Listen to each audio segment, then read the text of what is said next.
పర్సనల్గా నాకు చాలా అభిమానం రేణుదేశాయ్ గారు అంటే. బహుముఖ ప్రజ్ఞాశాలి. తను కథలు రాస్తుంది, దర్శకత్వం వహిస్తుంది, అన్నీ. అండ్ ప్రకృతి ప్రేమికురాలు, జంతు ప్రేమికురాలు. ఒక ట్రస్ట్ ఒకటి పెట్టిందండి వాళ్ళ అమ్మాయి పేరు మీద అనుకుంటా. స్ట్రే డాగ్స్ అన్నిటికీ ఫుడ్ అందిస్తూ ఉంటుంది. విరాళాలు కూడా అడిగింది. బ్లూ క్రాస్ లాగా సంవత్సరానికి సరిపడా ఫుడ్ ఉంది, మాకు చాలా సంతోషంగా ఉంది నా పిల్లలకి అని చెప్పింది. మొన్న చాలా సంతోషపడ్డాం. మన హెచ్సియు లాంటి ఇన్సిడెంట్లు జరిగినా వాయిస్ రేస్ చేస్తుంది. సొసైటీలో అంటే like a perfect good NGO అనుకోవచ్చు.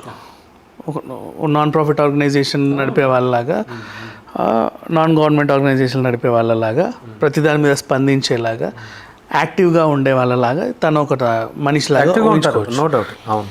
అండ్ నాకు ఎప్పుడు తన మీద అభిమానం బాగా కలిగింది అంటే, ఇప్పుడు మీరు ఒక పెద్ద స్టారు, ప్రేమించి పెళ్లి చేసుకున్నారు, ఎందుకో విడిపోయారు అంతే. విడిపోయిన తర్వాత పిల్లలు పెద్దగా ఉన్నారు కాబట్టి ఇక్కడ కొన్ని రోజులు అక్కడ కొన్ని రోజులు అలా అడప తిరుగుతూనే ఉంటారు పిల్లలు. అవును. మీ అభిమానులకి ఏంటంటే ఎప్పటికప్పుడు వాళ్ళని చూడాలి, అది ఇదన్న ఆత్రం ఉంటుంది.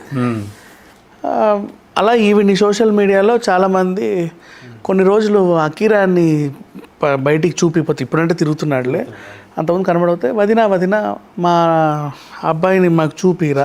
ఎవడరా వదిన, ఎవరికి వదిన, ఎందుకు ఇలా అంటున్నారంటే, నువ్వు అలాంటిదానివి కాబట్టి నిన్ను వదిలేశాడు, నువ్వు ఇది అని చెప్పి బూతులు పెట్టారు. చాలా అప్పుడు రెస్పాన్సిబుల్ పర్సన్ ఎవరైతే ఉన్నారో, తన మాజీ భార్య అయినప్పటికీ లేదా ఫ్యామిలీ వాళ్ళు ఎవరైనా సరే, వాళ్ళ ఫ్యాన్సే కదా తిట్టేది.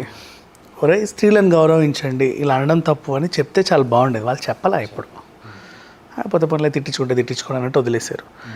సో అయినా సరే బాగా భరించింది. అంటే ఆ సహనం చాలామందికి చాలా ఇదిగా వస్తుంది. సో ప్రత్యేక అభిమానం అంతే.